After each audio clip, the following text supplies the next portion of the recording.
to talk about a little bit about some of my research, because I'm doing a PhD on zoos and emotions and well-being, which I know isn't quite education, as you're having an education conference, but there's a strong overlap, something that does link in quite directly.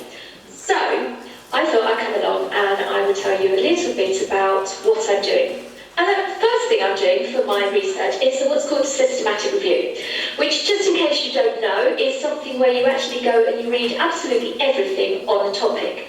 And because mine's about emotions and well-being, I searched for everything in the peer-reviewed literature on emotions and well-being in zoos, and I found 3,321 papers. I decided that was rather too many to read, so I was kind of trying to cut them down and just look at research that took place within a zoo, aquarium or a safari park, and had an outcome that related to well-being. And I ended up with around 100 papers that I read in full that linked to this, and only 48 of them actually had a measured outcome, which could be measured qualitatively or quantitatively, looking at emotions and well-being.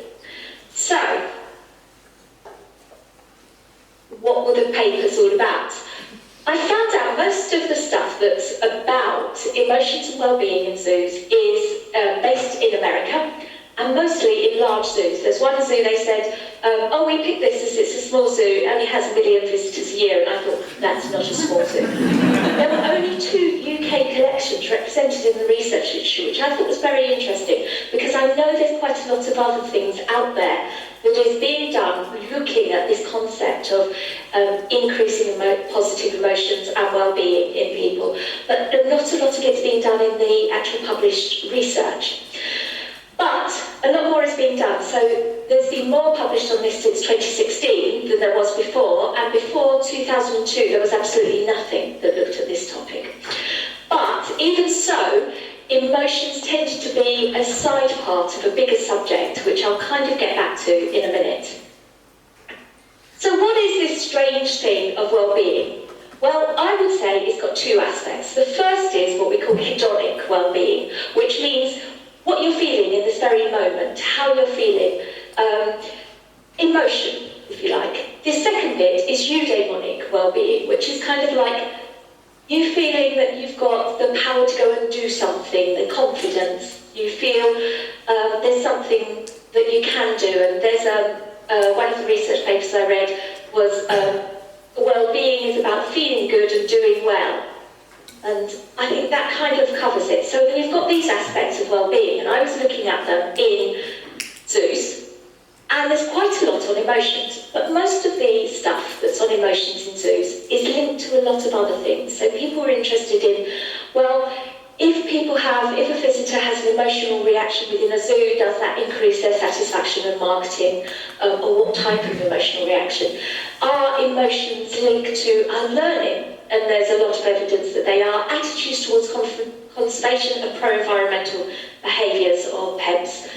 And are they linked to something else? So is it because we have a link with an animal that actually increases our emotions, or is it just to do with the full zoo day? There were only 6 studies where emotions were the main outcome. So from our 48 studies, we're really down to not very many, and so there's not actually as much research out there as I thought there would be. And these studies, they were talking about emotions, but they were almost talking about emotions in different ways. So was it a mood somebody was in, or was it an emotion they were feeling for an animal, or was it a projected emotion onto that animal? And there were lots of different ways of defining emotion. I actually came up with 5 from this, so it wasn't that clear-cut. So there's kind of some evidence that emotions are good in zoos, and yeah, they can be measured, but it needs to be really clear-cut. Moving on from emotions, the other part was well-being, and there are 2 ways of looking at well-being. One is to think, is the environment, is a zoo going to be a good environment for actually looking at emotions and well-being? And we might call it a restorative environment, and this links to an idea from Kaplan, which is attention restoration theory, or ART. And they suggest that certain environments, mostly natural environments, have a lot of things that help you to process that environment, and you feel good after being in it. And in zoos, they found that both zoos and aquariums can be quite good for attention restoration theory. But most of the time, they were looking at big groups, so lots of fish in one aquarium, or lots of butterflies in one butterfly area. In one case, they did use macaques. But again, there wasn't as much in evidence out there as I thought there might be, so there needs to be a little bit more done about this. The other part of well-being is kind of that hedonic well-being, and there were 6 studies that looked at hedonic well-being as part of it, and they looked very specifically at well-being as an outcome in the visitor. And they measured mood, so it's a much smaller area of emotion than some of the other things. But they also measured physical measures such as heart rate and heart rate variability, blood pressure, cortisol, which is a stress hormone, and oxytocin, which has been linked to a feeling of attachment to something.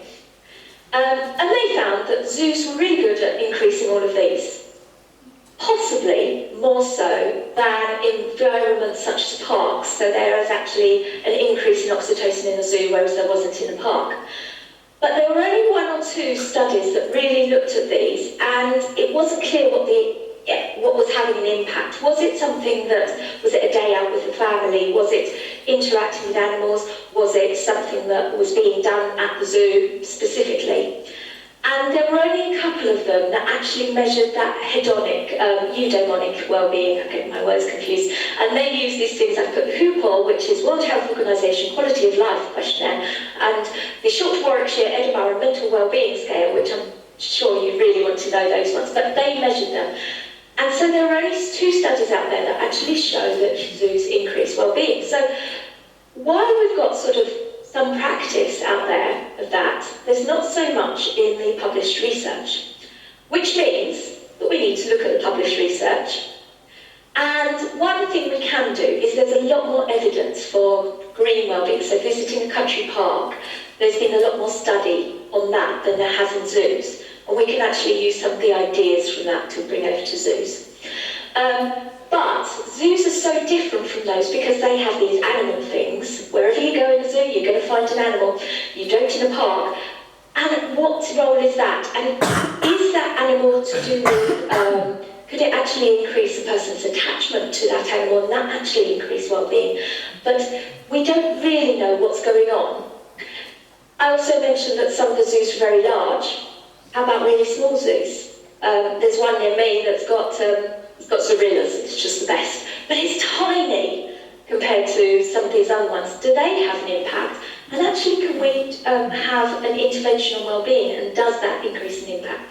So this is kind of what I'm doing my research with. So I'm kind of coming to you today to say, there's all this stuff out there. It's really interesting. And I'm going to be doing a lot on this. Including things like mindfulness courses, and I'm going to be looking at the role of the animals and the role of the high environment. And I would just love to hear from any of you about what you're doing within your zoo to do with well-being, because I know a few bits and pieces, but I don't know everything. So these are my contact details. I'm, as I say, a PhD researcher at the University of Lincoln. You can find me on Twitter, though I haven't used that much recently, not since somebody took it over, and Facebook. But feel free to contact me. And hopefully we can bring together a lot of these ideas and actually go forward and say, well, does a zoo really increase well-being? Because there's so much we can do about that, and so much that can be added into the education things. So that's a really, really, really fast run through some of the research I've been doing